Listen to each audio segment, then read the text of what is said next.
जय हिंद दोस्तों, आपका यम क्लासेस में स्वागत है। मैं सुरेंद्र कुमार।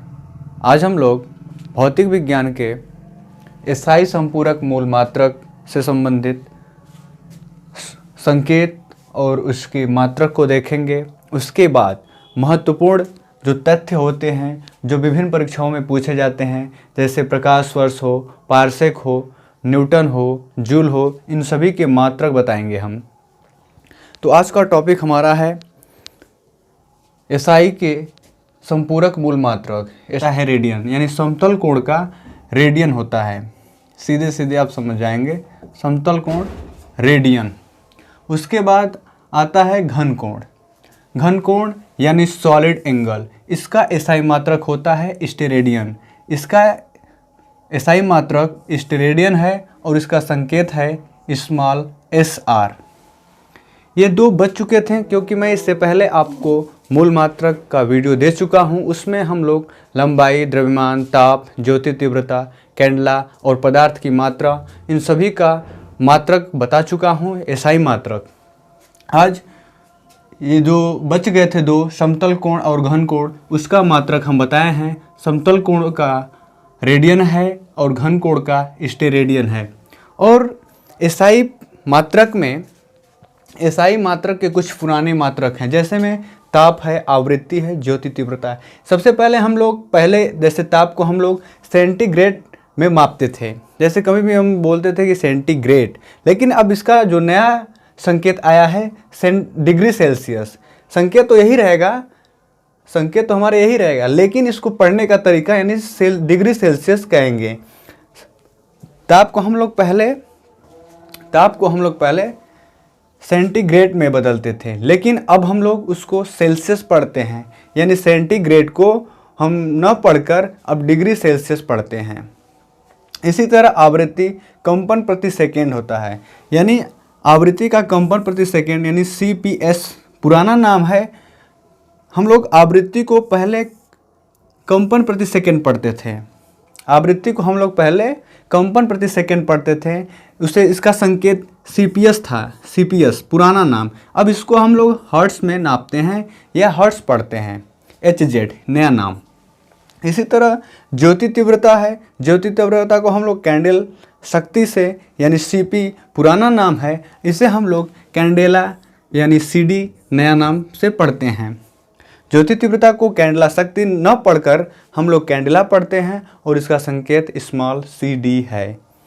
इसी तरह हम लोग बात करते हैं व्युत्पन्न मात्रक की। वे सभी मात्रक जो मूल मात्रकों की सहायता से व्यक्त किए जाएं। वे मात्रक जो मूल मात्रकों की सहायता से व्यक्त किए जा सकते हैं उसे हम लोग व्युत्पन्न मात्रक कहते हैं। ये लाइन इंपॉर्टेंट है, फैक्ट के रूप में आपसे पूछ सकता है कि व्युत्पन्न मात्रक किसे कहते हैं। तो व्युत्पन्न मात्रक किसे कहते हैं हम? वे सभी मात्रक जो मूल मात्रकों की सहायता से व्यक्त किए जाते हैं उसे हम लोग व्युत्पन्न मात्रक कहते हैं या कहलाते हैं। चलिए दोस्त, बात करते हैं भौतिक विज्ञान से संबंधित में जो महत्वपूर्ण फैक्ट्स होते हैं उसे।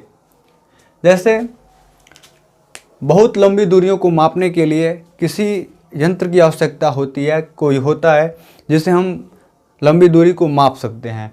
तो बहुत सी लंबी दूरियों को मापने के लिए प्रकाश वर्ष का प्रयोग किया जाता है, जिसमें प्रकाश वर्ष दूरी का मात्रक है, लाइट वाला प्रकाश नहीं। ये जो प्रकाश वर्ष है हमारा, ये दूरी का मात्रक है। प्रकाश वर्ष दूरी का मात्रक है। एक प्रकाश वर्ष बराबर 9.46 गुणे 10⁻15 मीटर होता है। दूरी मापने का सबसे बड़ी इकाई पारसेक होती है। जो ये पारसेक है हमारा, ये ग्रहों या चंद्रमाओं तक की दूरी को मापने के लिए प्रयोग किया जाता है। पारसेक यानी एक पारसेक बराबर 3.26 प्रकाश वर्ष यानी 3.08 गुणे 10⁻16 मीटर। यानी एक पारसेक को हम लोग मीटर में परिवर्तित करने के लिए 3.08 गुणे 10⁻15 मीटर लिख सकते हैं। ये सभी दूरियां खगोल विज्ञान में प्रयोग की जाती हैं। यानी दूरी हो, प्रकाश वर्ष की सहायता से मापा जाता है दो ग्रहों के बीच की दूरी को। इसी तरह अब बात आती है हम लोग की बल की। बल में सीजीएस पद्धति में मात्रक होता है डाइन, यानी बल में सीजीएस पद्धति में मात्रक होता है डाइन, जबकि एसआई मात्रक में बल का मात्रक न्यूटन होता है, यानी 1 न्यूटन बराबर 10⁵ डाइन।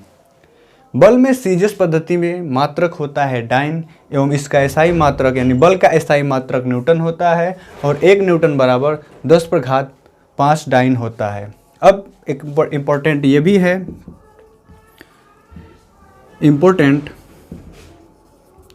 कार्य की सीजीएस पद्धति में मात्रक अर्घ है। जो कार्य का सीजीएस पद्धति है उसका मात्रक हम अर्घ में मानते हैं, जबकि एसआई पद्धति में इसका मात्रक यानी कार्य का मात्रक जूल होता है। एसआई पद्धति में कार्य का मात्रक जूल होता है। 1 जूल बराबर 10⁵ अर्घ होता है, यानी 1 जूल बराबर 10⁵ अर्घ। ये याद करिए, ये याद रहे आपको। किसी भी परीक्षाओं में ये पूछ सकता है 1 न्यूटन बराबर कितना डाइन होता है, ये पूछ सकता है, या 1 पार्सेक बराबर कितना प्रकाश वर्ष होता है। 1 पार्सेक बराबर 3.26 प्रकाश वर्ष होता है, जबकि इसका मीटर में 3.08 × 10⁻16 मीटर होता है। और दूरी मापने की सबसे बड़ी इकाई है हमारा पार्सेक है, और 1 प्रकाश वर्ष में कितना मीटर होता है, 9.46 × 10⁻15 मीटर होता है 1 प्रकाश वर्ष की दूरी का मात्रक। ठीक, यहाँ तक तो आप समझ चुके होंगे और जानते भी होंगे और आपको याद भी होगा। आप व्युत्पन्न मात्रक जानते ही हैं। वे सभी मात्रक जो मूल मात्रकों की सहायता से व्यक्त किए जाएं उसे हम व्युत्पन्न मात्रक कहते हैं। आप ध्यान से इसे याद कर सकते हैं या स्क्रीनशॉट भी ले सकते हैं। और ये छोटा सा मिनिमाइज यानी 5 या 10 मिनट का वीडियो है, आप इसे दोबारा भी देख सकते हैं। अपने वीडियो को दोबारा 1 बार या 2 बार देख सकते हैं, जैसे कि प्रकाश वर्ष का दूरी मापना हो या पार्सेक हो या बल में जो मात्रक पूछे जाते हैं, कार्य का मात्रक किसी भी परीक्षाओं में पूछा जाता है। इसलिए मैं फैक्ट के आधारित ही इस वीडियो को लिया हूँ, भौतिक विज्ञान से संबंधित। आज के वीडियो में बस इतना ही। नेक्स्ट वीडियो में मिलते हैं फिर भौतिक विज्ञान से संबंधित महत्वपूर्ण फैक्टों के साथ। आज के लिए बस इतना ही। धन्यवाद। जय हिंद।